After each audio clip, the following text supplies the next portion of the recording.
பொதுவாகவே வாயில்லா ஜீவன்களுக்கு உணவு கொடுப்பது அப்படிங்கிறது ஒரு புனிதமான செயல் அப்படின்னு தான் சொல்ல முடியும். அதுலேயும் இந்த காகத்திற்கு மட்டும் உணவு வைச்சா ஏன் நம்மளுடைய வாழ்க்கை ரொம்ப சிறப்பாக இருக்குன்னு சொல்கிறாங்க நம்மளுடைய முன்னோர்கள். இது ஆன்மீக ரீதியாக ஒரு சடங்காக கூட பார்க்கப்படுறாங்க. இது முன்னோர்களோட ஆசையை பெறவும் சனி பகவானோட முழு அருளையும் பெறவும் இது உதவுது. மேலுமே இதுவும் குறிப்பிட்ட நாளில் குறிப்பிட்ட நேரத்தில் குறிப்பிட்ட முறையில் சரியான திசையில் நீங்கள் காகத்திற்கு சாதம் வச்சு தான் பாருங்களேன், உங்களோட வாழ்க்கையை கண்டிப்பாக மாறும்.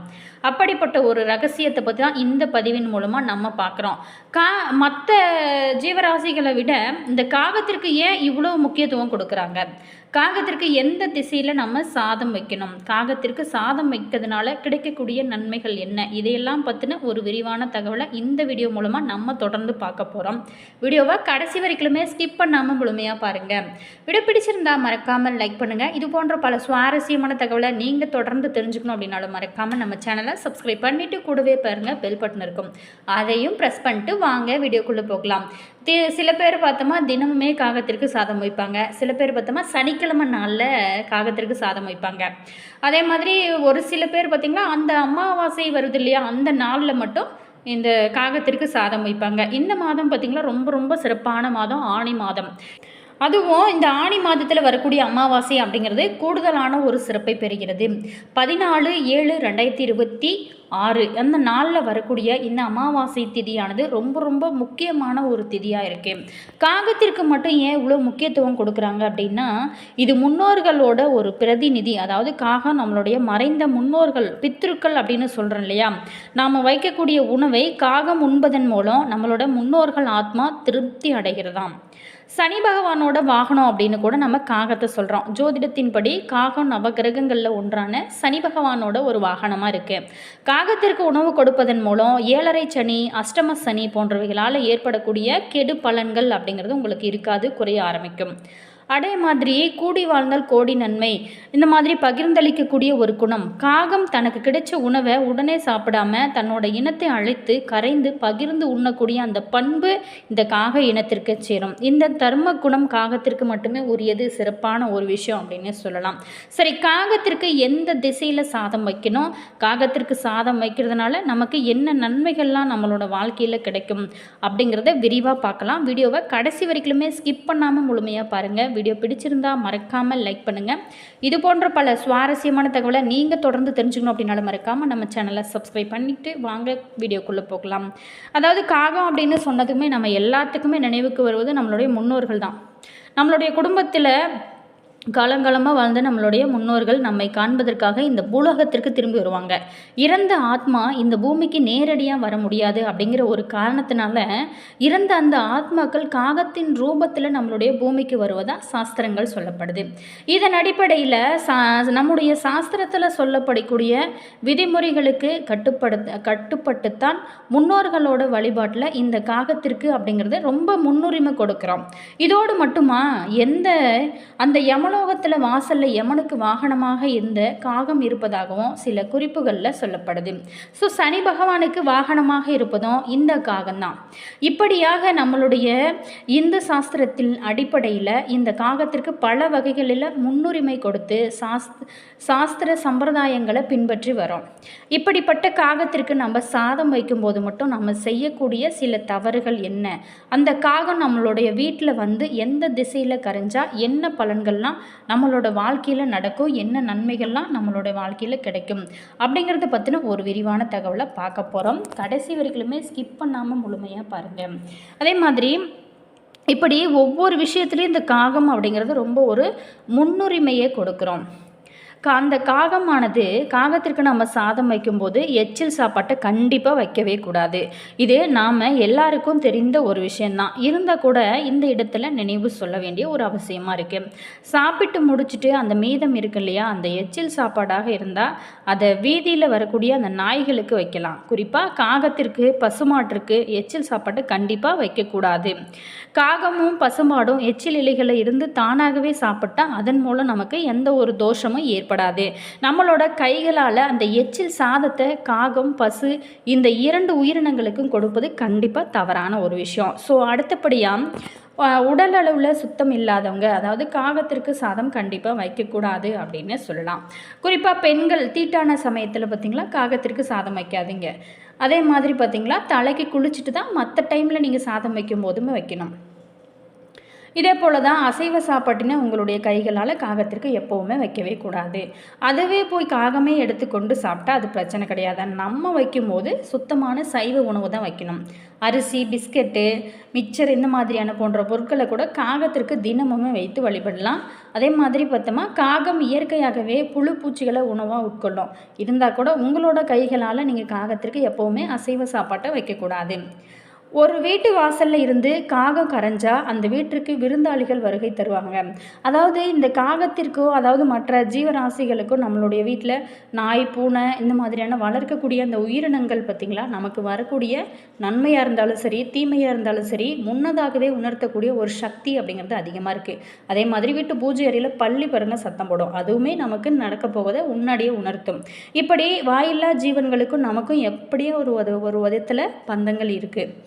அது நம்மளுடைய ஒரு இது போல் பல பேருக்குமே தெரிஞ்சிருக்கும். குறிப்பாக கிழக்கு பகுதியிலிருந்து தெற்கு பகுதியிலிருந்து காகம் கரைஞ்சாலே அது நம்மளுடைய வீட்டிற்கு சந்தோஷத்தை கொடுக்கும், புதிய முயற்சிகளில் கண்டிப்பாக வெற்றி கொடுக்கும் அப்படின்னு நம்பலாம். அதாவது நம்மளோட வீட்டிற்கு சுப லாபம் கிடைக்கும். அடுத்துதான் தென்மேற்கு பக்கத்தில் இருந்து காகம் கரைஞ்சா அது உங்களுடைய வீட்டிற்கு அதிகப்படியான பணவரவு கொடுக்கும் அப்படின்னு சொல்லப்படுது. தென்கிழக்கு பகுதியிலிருந்து காகம் கரைஞ்சாவே எதிரிகளால் வரக்கூடிய பிரச்சனைகள் குறையுமா, எதிரி கூட நண்பராக மாறக்கூடிய சூழல்கள் ஏற்படுமா. காகம் மேற்கு பகுதியிலிருந்து கரைஞ்சா மழை வருவதற்கான அறிகுறி அப்படின்னு சொல்லப்படுது.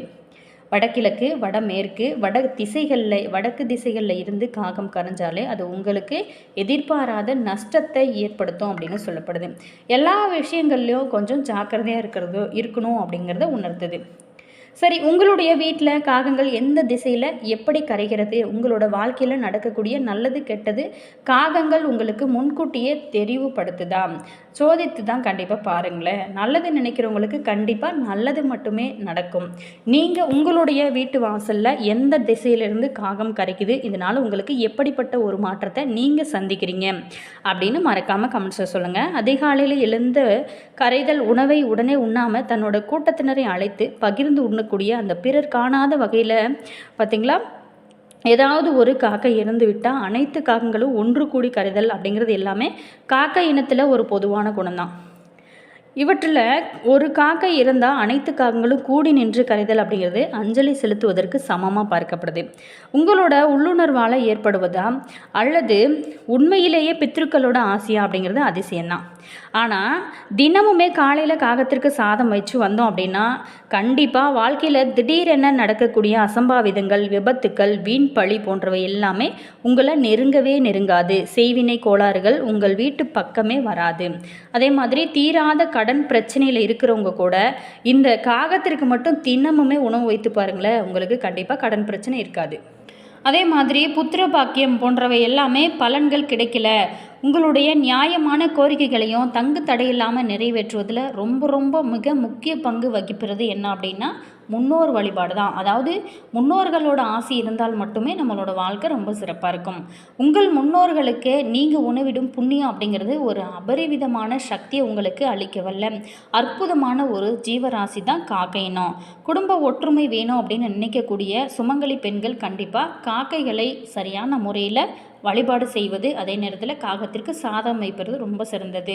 தன்னோட உடன் பிறந்தவங்க ஆரோக்கியமாகவும் மகிழ்ச்சியாகவும் இருக்க தங்களிடம் பாசம் உள்ளவங்களாக திகழ காணும்படி பார்த்திங்களா ஒவ்வொரு விஷயமும் ரொம்ப சிறந்தது. வாழை இலையில் நீங்கள் கண்டிப்பாக காகத்திற்கு சாதம் வைக்கும்போது வாழை இலையில் வைப்பது ரொம்ப சரியான முறை.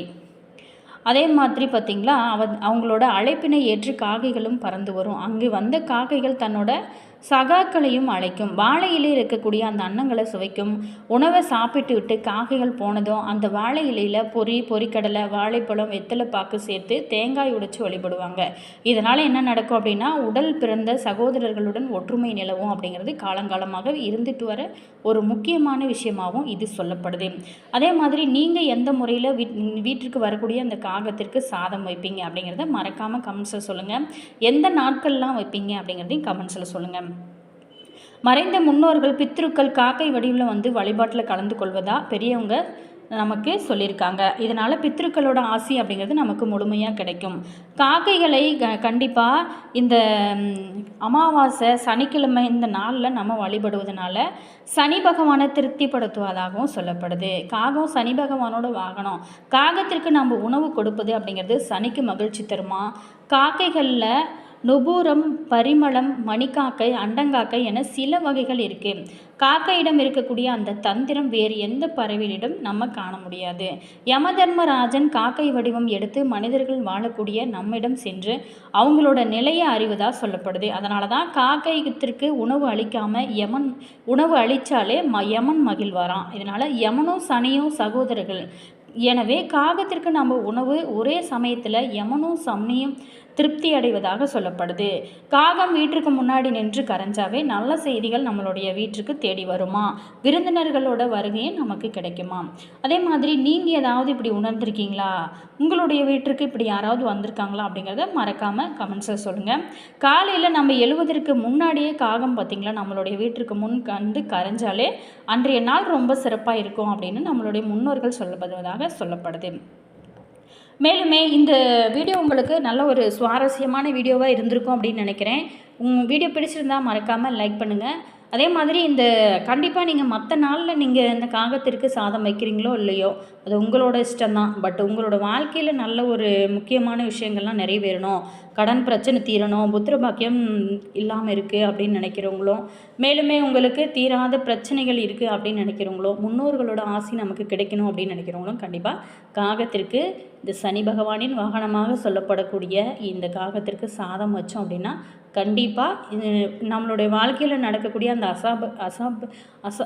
அசம்பாவிதங்கள் கண்டிப்பாக நடக்காது. உங்களோட வாழ்க்கையே ரொம்ப சிறப்பாக இருக்கும். கண்டிப்பாக ட்ரை பண்ணி பாருங்கள்.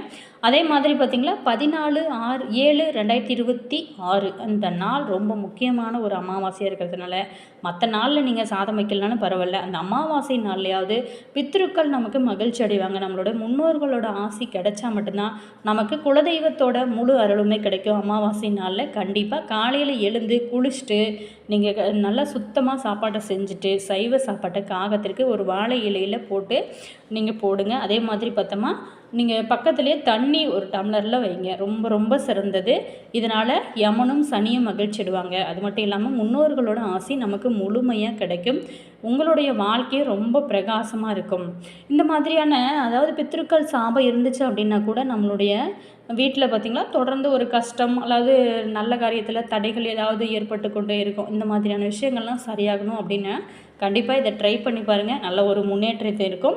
அதே மாதிரி கண்டிப்பாக அமாவாசை நாளில் குலதெய்வ வழிபாடு அப்படிங்கிறது ரொம்ப ரொம்ப முக்கியமான ஒரு வழிபாடு. அதையுமே தொடர்ந்து செய்யுங்க. வீட்டு பூஜை அறையில் தீபம் ஏற்றுங்க. அந்த கண்டிப்பாக அமாவாசை அப்படின்னாவே வீட்டு வாசப்படியில் கோலம் போடக்கூடாது. அதை மட்டும் கண்டிப்பாக மறந்துடாதீங்க. கண்டிப்பாக நம்ம சின்ன சின்ன விஷயங்கள் நம்ம செய்கிறதுனால நம்மளோட வாழ்க்கை ரொம்ப பிரகாசமாக இருக்கும். செய்யக்கூடிய விஷயங்கள் கொஞ்சம் உங்களுக்கு சிரமமாக இருந்தாலும் உங்களோட வாழ்க்கை ரொம்ப சிறப்பாக இருக்கு இல்லையா, அதை நினச்சி செஞ்சீங்க அப்படின்னா நல்ல ஒரு முன்னேற்றத்தை நீங்கள் தொடர்ந்து காணலாம். வீடியோ பிடிச்சிருந்தால் மறக்காமல் லைக் பண்ணுங்கள். இது போன்ற பல சுவாரஸ்யமான தகவலை நீங்கள் தொடர்ந்து தெரிஞ்சுக்கணும் அப்படின்னாலும் மறக்காமல் நம்ம சேனலை சப்ஸ்கிரைப் பண்ணிவிட்டு கூடவே பாருங்கள் பெல் பட்டன் இருக்கும், அதையும் ப்ரெஸ் பண்ணிக்கோங்க. அதே மாதிரி நீங்கள் இந்த சேனலை இப்போ தான் ஃபர்ஸ்ட் டைமாக பார்க்குறீங்க அப்படின்னு நினச்சிங்களா மறக்காமல் சப்ஸ்கிரைப் பண்ணிக்கோங்க. Always thank you. அதே மாதிரி உங்களோட கருத்து என்ன அப்படிங்கிறத மறக்காமல் கமெண்ட்ஸில் சொல்லுங்கள்.